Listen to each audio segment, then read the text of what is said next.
All right, imagine this with me for a second. The world ends tomorrow. No electricity, no running water, no more grocery stores, no more police. Just you, whatever you can scavenge, and the desperate, savage remains of humanity clawing for survival. Forget your 9 to 5 life, your Wi-Fi, your Friday night Netflix binge. None of that matters anymore. In this new world, only two things will keep you breathing: your decisions and the tools you trust your life to. And by tools, I mean weapons. Real ones. No flashy Instagram builds, no airsoft cosplay guns. Weapons that work when everything else fails. Weapons you can rely on when the only law left is claw and tooth.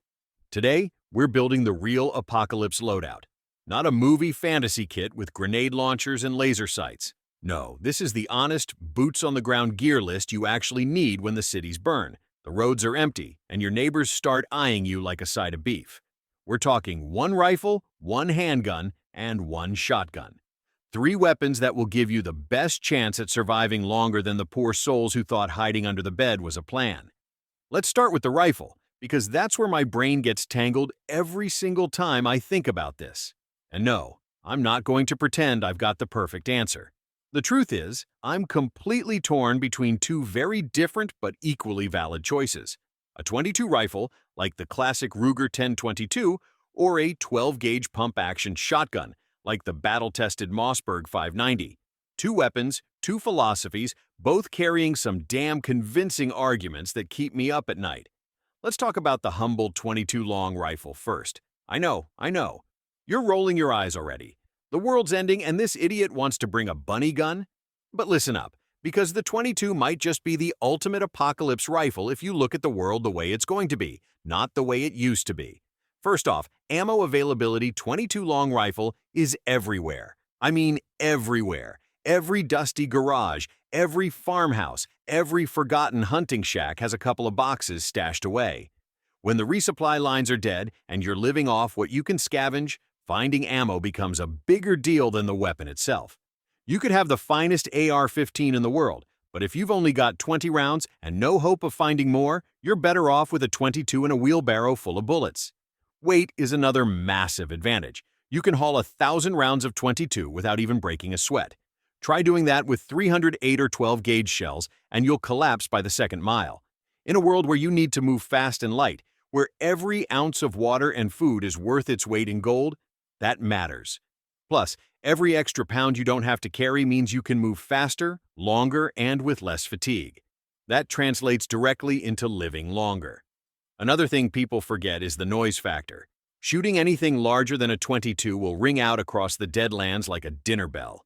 Every hungry survivor, every curious scavenger, every bloodthirsty raider is going to come running when they hear a gunshot. But .22 LR? It's damn near whisper quiet, especially if you can scavenge or improvise a suppressor. Stealth isn't a luxury in the apocalypse. It's life or death. Being able to hunt, defend yourself, and move without drawing a horde of desperate maniacs is a level of security you cannot put a price on. Now, let's get real about hunting. Most of your calories aren't going to come from some heroic elk hunts or taking down angry bears. Most days it'll be squirrels, rabbits, birds, and rats. Small, quick meals that actually live in the broken ruins of cities and forests alike. A .22 handles these targets perfectly. It kills cleanly without obliterating the meat. If you blast a rabbit with buckshot, you're eating first soup. If you pop it with a .22, you've got yourself a real dinner without wasting anything. But nothing's perfect. A .22 isn't going to stop a determined, drugged-up raider wearing a leather jacket and bad intentions charging at you from 20 feet. Which brings me right back to why the shotgun never leaves my mind. A 12-gauge pump is brutal, simple, and terrifying. You rack a pump shotgun, and even the dumbest scavenger knows it's time to rethink their life choices. Shotguns are the Swiss Army knives of death. Birdshot for small game, buckshot for humans, slugs for larger animals or busting through barriers. One weapon, infinite rolls, no need to carry a dozen different guns.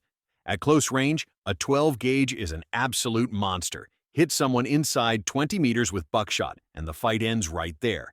There's no cinematic slow-motion gunfight, no dramatic one-liners, just a sudden, ugly, final silence.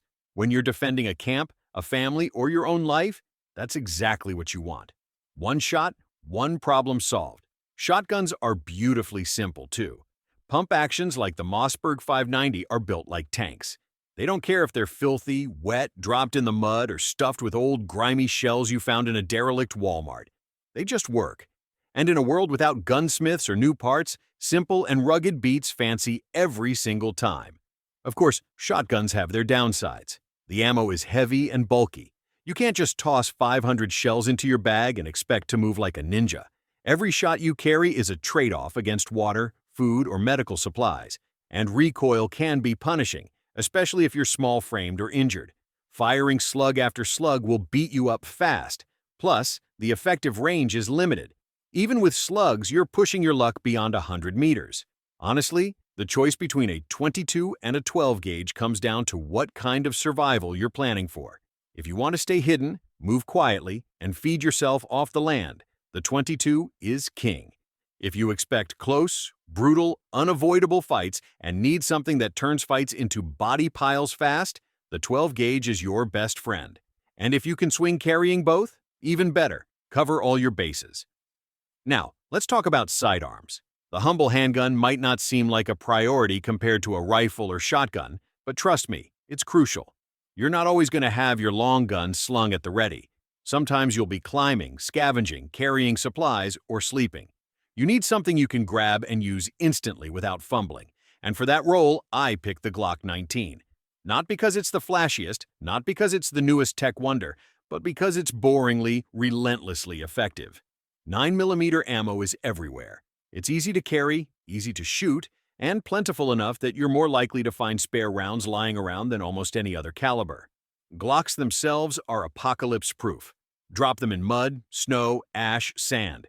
They'll shrug it off and keep firing. Fewer moving parts, no unnecessary complexity, just pure function. In a world where every jam could mean death, reliability is more important than feeling fancy. The size of the Glock 19 hits the perfect middle ground. Small enough to carry all day without hating yourself, big enough to actually shoot accurately under pressure. You can conceal it if you have to, but it still gives you real fight-stopping firepower. Other handguns might be tempting, sure. Bigger calibers, fancier optics-ready slides, whatever. But when it comes down to it, apocalypse gear isn't about what's cool. It's about what works. And the Glock 19 just works. If you can scavenge up a Glock 17 or even a Glock 26, that's fine too. It's the same family, same mags, same parts. As for ammo, you need enough to last, but not so much that it weighs you down and slows you to a crawl. For 22, carrying hundreds, even 1,000 rounds is realistic and smart. For 9mm, 100 to 200 rounds is a good baseline. For 12 gauge, it gets tricky because of the bulk. 50 to 100 shells, spread between birdshot, buckshot, and slugs, gives you options without breaking your back. Alright, that's it for today. Like the video if you enjoyed it, and see you next time.